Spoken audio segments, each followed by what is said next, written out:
இது மகிமை நேரம்.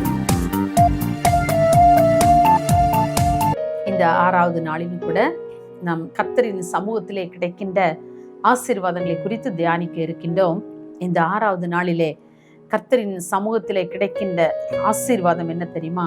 நம்முடைய சத்துருக்கள் இடருண்டு அழிந்து போவார்கள். சங்கீதம் 9:3 இவ்வாறு வாசிக்கின்றோம். என் சத்துருக்கள் பின்னாக திரும்பும் போது உமது சமூகத்தில் அவர்கள் இடருண்டு அழிந்து போவார்கள். ஆண்டவருடைய சமூகத்திலே சத்துருக்கள் எப்படி இருப்பார்களாம்? இடருண்டு அழிந்து போவார்கள். நம்முடைய சத்துருக்களை எல்லாம் அவர் அழிக்கிறவராக காணப்படுகின்றார். எனக்கு அன்பானவர்களே, இன்றைக்கும் கூட நம்முடைய வாழ்க்கையிலே நிறைய வேளைகளிலே நாம் பணிபுரிகிற இடங்களிலே அல்லது நம்முடைய குடும்பத்திலே நம்முடைய உறவுகளுக்குள்ளே அநேக சத்துருக்கள் நமக்கு விரோதமாக எழும்பலாம் இல்லையா? பாருங்க, அநேக சத்துருவாய் மாறி நமக்கு விரோதமாய் எழும்பி வரும்போது நமக்கு எப்படி இருக்கும் இல்லையா? நாம் அவருடைய சமூகத்தை நாம் தேடி ஓடி வர வேண்டும் என்று சொல்லி ஆண்டவர் விரும்புகின்றார். இன்னைக்கு நமக்கு சத்துருவானவன் பலவிதமான போராட்டங்களை கொண்டு வரும்போது நம்ம உடனே என்ன யோசிக்கிறோம் தெரியுமா?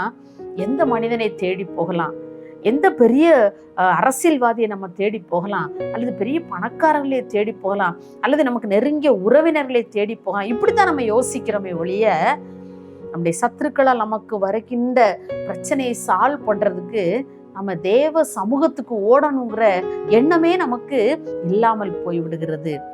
ஆண்டவருடைய சமூகம் நம்முடைய சத்துருக்களை நம்மை விட்டு அழிக்கிறது. இன்னைக்கு நம்ம அதை உணர்ந்தோம் என்று சொன்னால் நம்முடைய வாழ்க்கையில நம் மனிதர்கள் பின்னால அல்லது அரசியல்வாதிகள் பின்னால அல்லது பெரிய பணம் பலம் வாய்ந்தவர்கள் பின்னாடி அல்லது நம்முடைய உறவுகளை நாடி நம்ம போகவே மாட்டோம். ஏன்னா ஆண்டோடைய சமூகம் தான் எனக்கு எல்லாம் அப்படின்னு சொல்லி நம்ம அவருடைய சமூகத்தை மாத்திரம் நாம் நாடி அவருடைய சமூகத்தை மாத்திரம் நாம் சார்ந்திருப்போம் என்று சொன்னால் நம்முடைய வாழ்க்கை நிச்சயமாக அவர் நம்முடைய சத்துருக்களை எல்லாம் அழித்து போட்டு நம்மை செழிப்பான வாழ்க்கை நமக்கு தர அவர் வல்லமை உள்ளவராக இருக்கின்றார். நாம் வேதத்திலே பாருங்க, தானியேலை எடுத்துக்கொண்டோம் என்று சொன்னால் அந்த தானியேலுக்கு விரோதமாக அந்த பிரதானிகள், மந்திரிமார்கள், மூப்பர்கள் எல்லாரும் வந்து ராஜாவின் இடத்திலே அவனை குறித்து குற்றம் சாட்டுகிறார்கள். பாருங்க, ராஜாவே 30 நாள் அளவும் யாரும் உங்களை தவிர என்ன செய்யக்கூடாது, வேற எந்த தெய்வத்தையும் யாரையும் அவங்க என்ன செய்யக்கூடாது, வணங்கக்கூடாது. அப்படி வணங்குனாங்கன்னா அவங்கள தூக்கி நம்ம எங்க போடணும், சிங்க கபில தூக்கி போடணும் ராஜாவே அப்படின்னு சொல்லி எல்லாரும் அவங்ககிட்ட வந்து என்ன செய்ய, ராஜாட்ட வந்து முறையிடுறாங்க. ராஜாவும் சரி, நம்மளை தவிர வேற யாரை வணங்குவா அப்படின்னு ராஜாவுக்கு ஒரு நினைப்பு இருந்திருக்கலாம் இல்லையா? ஆகவே அவருடைய முத்திரையை போட்டு எல்லா இடத்துக்கும் உத்தரவெல்லாம் பறந்தாச்சு. இனி எல்லா இடத்துல ராஜாவை தான் என்ன செய்யணும், வணங்கணும் அப்படின்னு சொல்லி பாருங்க. ஆனா அந்த உத்தரவெல்லாம் கேள்விப்பட்ட பிறகும் கூட இந்த தானியேல் அந்த பத்திரத்தை தான் நம்ம தானியேல் 6:10 வாசிக்கிறோம்ல, அந்த பத்திரத்துக்கு கையெழுத்து வைக்கப்பட்டதென்று அறிந்த போதிலும் தானியேல் என்ன செஞ்சானா, தினம் 3 வேளை எப்படி எருசலேமுக்கு நேராக தன்னுடைய ஜன்னல்லாம் திறந்து வச்சு எப்படி அவன் ஜெபிப்பானோ ஆண்டவரை நோக்கி, அதை ஒரு நாளும் விடவே இல்லை. அப்படியே தான் அந்த உத்தரவு பிறப்பிக்கப்பட்ட பின்பும் கூட அதே மாதிரி ஜெபித்து கொண்டிருந்தானா. உடனே ராஜாவிடத்துல போய் எல்லாம் கம்ப்ளைண்ட் பண்றாங்க. ராஜாவை தூக்கி எங்க போட்டாச்சு, சிங்க கபில போட்டாச்சு இல்லையா? அந்த சிங்க கபிகளை தூக்கி போட்ட உடனே சிங்கம் எந்த சேதமுமே அவனை என்ன செய்யல, படுத்தல.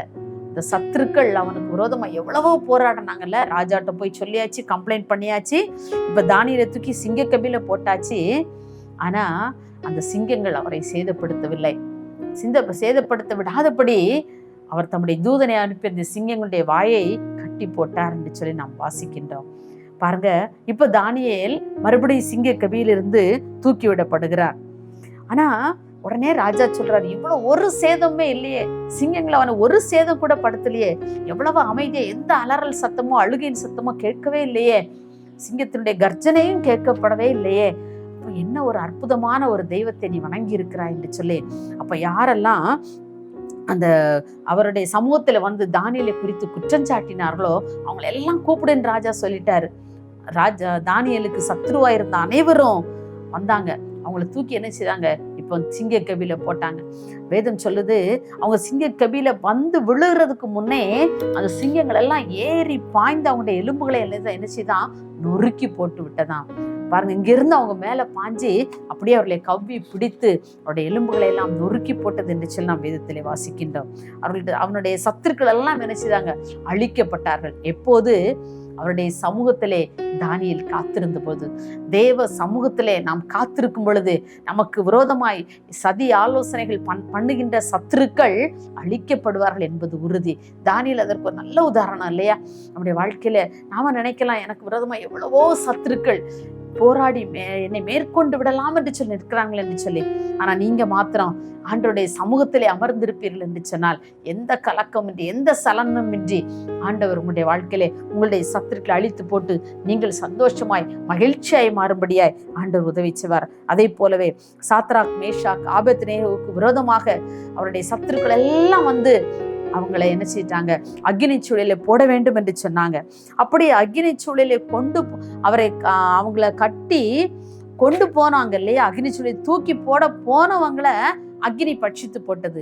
ஆனா சாத்ராக், மேஷாக், ஆபேத்நேகோவுக்கு எந்த சேதமே என்ன செய்யல, காணப்படலை.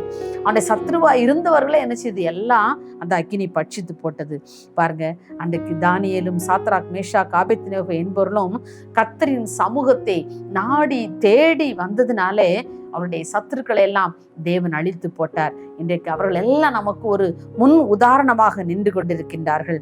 நாமும் அவருடைய சமூகத்தை நாடி தேடி ஓடி வரும் பொழுது நம்முடைய சத்துருக்களை எல்லாம் நாம் அறியாமல் இருக்கும் போதே நம்முடைய சத்துருக்களை எல்லாம் அவர் அழித்து போட வல்லவராக இருக்கின்றார். நமக்கே தெரியாது நம்முடைய சத்துருக்கள் எல்லாம் எங்க போனாங்க அப்படின்னு சொல்லி நம்ம தேடினோம் கூட அந்த சத்துருக்கள் நமக்கு தென்படுவதில்லை. ஏன்? நான் அவருடைய சமூகத்தை தேடி இருக்கிறேன், நான் அவருடைய சமூகத்தில் இருக்கிறேன். என்ற பிரச்சனைகளெல்லாம் அன்னாலை போல நான் அவருடைய சமூகத்திலே ஊற்றி விட்டேன்.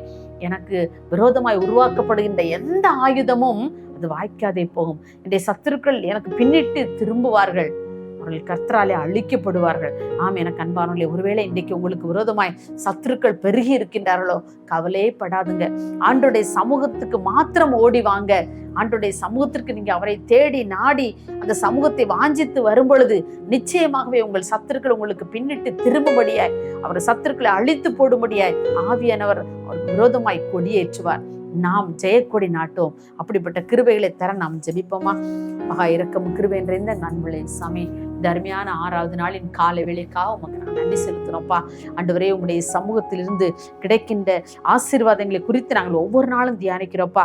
இந்த 6வது நாளில் கூட எங்களுடைய சத்துருக்களிடத்துல நீர் போராடி எங்களுடைய சத்துருக்களை அழித்து போடுகிற தேவனாக இருக்கிறீர். எப்போது அப்பா நாங்கள் உடைய சமூகத்தை நாடி தேடி ஓடி வரும் பொழுது எங்களுக்கு ஆண்டவரே விரோதமாய் போராடுகிற எல்லா சத்துருவினுடைய எல்லா செய்கைகளையும் கர்த்தர் நீ முறித்து போட வல்லவராய் இருக்கிறீரப்பா. அதற்காக உமக்கு நாங்கள் நன்றி செலுத்துகிறோம் ஆண்டவரே. எங்களுக்கு விரோதமாய் போராடுகிற எல்லா சத்துருக்களின் பொல்லாத செய்கைகளையும் நாங்கள் உம்முடைய சமூகத்தில் இருந்து ஆண்டவரை ஜெயம் எடுக்கும்படியா எங்களுக்கு உதவி செய்கிறதற்காக உமக்கு நாங்கள் நன்றி செலுத்துகிறோம். அப்படியே ஆண்டவரை, என் வாழ்க்கையிலே சத்துருவானவன் பெருகி போனானே, நான் என்ன செய்வேன் என்று சொல்லி கலங்கி இருக்கிற ஒவ்வொரு குடும்பத்தையும் கர்த்தர் உம்முடைய சமூகத்தில் வைத்து அப்பா ஜெபிக்கிறோம் ஐயா. ஒவ்வொரு குடும்பத்தின் பிள்ளைகளையும் கர்த்தர் ஆசீர்வதிக்கும்படியா இந்த புதிய ஆண்டு அவர்களுக்கு ஒரு ஆசீர்வாதத்தின் ஆண்டாக அமைய எல்லா சத்துருக்களின் பிடியிலிருந்து ஆண்டவர் அவர்கள் விடுவித்து அப்பா காப்பாற்ற கர்த்தர் நீர் வல்லமை உள்ளவராய் இருக்கிற என்பதை அவர்கள் விசுவாசிக்கத்தக்கதான கிருபைகளை அற்புதங்களை கர்த்தர் அவருடைய வாழ்க்கையில செய்ய போறதற்காக உமக்கு நன்றி செலுத்துறோம். இயேசுவின் நாமத்தில் பிதாவே, ஆமென்.